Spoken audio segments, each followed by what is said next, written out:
Gracias por continuar en sintonía de Telediario Al Amanecer. Y este lunes el Grupo Albavisión continuó con el Foro Presidenciables 2023 con la participación de los candidatos Ricardo Sagastume del Partido Todos, Amílcar Rivera del Partido Victoria y Manuel Villacorta del partido político Voz.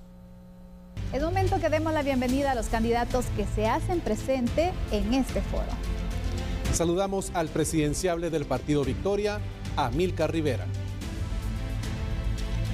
También nos acompaña el candidato del partido Voz, Manuel Villacorta. Y también nos acompaña en esta noche el presidenciable del partido Todos, Ricardo Sagastume.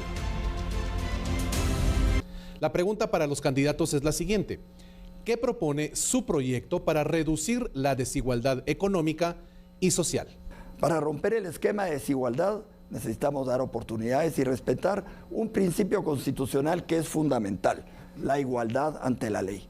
Y cuando no hay igualdad ante la ley y cuando se violan los elementos y normas más elementales, derechos fundamentales, el derecho a la educación, a la salud, el derecho a la nutrición, el derecho a la vida, a la propiedad y especialmente el derecho a la propiedad y a la familia, nosotros no vamos a poder asegurar romper ese esquema de desigualdad. Y cuando constantemente se violan los derechos humanos de los más vulnerables en Guatemala, es cuando necesitamos que entre a funcionar y a rescatar la institucionalidad, un Estado que sea diferente a lo que hoy tenemos. Y eso es lo que en mi gobierno, que se llama desde ya el gobierno de la oportunidad, vamos a hacer desde el primer día. ¿Queremos que usted tenga empleo? Por supuesto que sí, pero el segundo paso que debemos de dar es acabar con las maras y los extorsionistas. Guatemala está posicionada en una posición estratégica. Por eso en mi gobierno yo quiero que tengamos un libre mercado.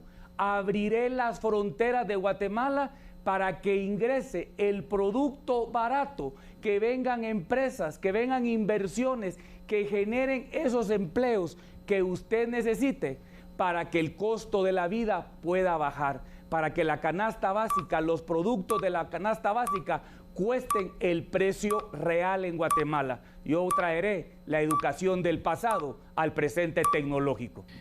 Guatemala está considerado como uno de los países que presenta desigualdad económica más grande de toda América Latina. Es decir, la desigualdad en el ingreso y en el beneficio de la riqueza en Guatemala es abismal. Hay personas que ganan cantidades realmente extraordinarias y personas que pasan muchos meses sin tener un billete en la bolsa. Hay un estudio de Oxfam denominado Entre el suelo y el cielo. Es un estudio dedicado específicamente a la pregunta que ustedes hacen respecto a la desigualdad económica. Hay un dato que es lapidario y preocupante, que dice que en Guatemala el 1% de la población se queda con el 50% de la riqueza cada año. Es decir, ahí tenemos una diferencia abismal, categórica, deleznable de cómo está la desigualdad económica en Guatemala. ¿Qué piensa hacer para incentivar oportunidades de empleos en empresas nacionales? ¿Cómo generar ese crecimiento económico? Solamente se puede dar creando oportunidades. Y creando oportunidades a algo que estamos acostumbrados a hacer y lo hemos hecho a lo largo de nuestra vida profesional y empresarial, hacer que las cosas sucedan. Al día de hoy, nosotros hemos ya presentado al Congreso de la República 8 iniciativas de ley que van en la ruta de la reactivación económica. Esa fue una ruta trazada desde el día de nuestra proclamación. Si queremos que mejore el empleo, las empresas aquí en Guatemala, el segundo paso es, tenemos que acabar con los delincuentes. Tenemos que darle seguridad a nuestro país. Tiene que usted tener seguridad de poder emprender su negocio. Ese dinero debe de ser invertido en mejorarle su salario, porque la mayoría de guatemaltecos que usted me ve, tiene el salario mínimo. El salario mínimo hay que aumentarlo definitivamente. Lo que tenemos que tener son muchas inversiones, inversiones sanas para una eficiente administración pública. Impulsar el turismo. Sí tenemos una infraestructura de turismo ya montada, tenemos recursos naturales impresionantes para un turismo de aventura, un turismo comunitario, un turismo histórico, un turismo de la salud. Luego, un impulso a la economía agrícola. Y finalmente, las zonas francas. Las zonas francas son muy importantes por lo que hoy se conoce como el nearshoring. Estamos haciendo frontera con el mercado de producción y consumo más grande del mundo: Canadá, Estados Unidos y México. ¿Cómo apoyará el desarrollo de la micro y mediana empresa? Ya hablé del fondo de garantía, que hay que crearlo para que las pequeñas y medianas empresas, los campesinos y los agricultores, los emprendedores tengan acceso al crédito.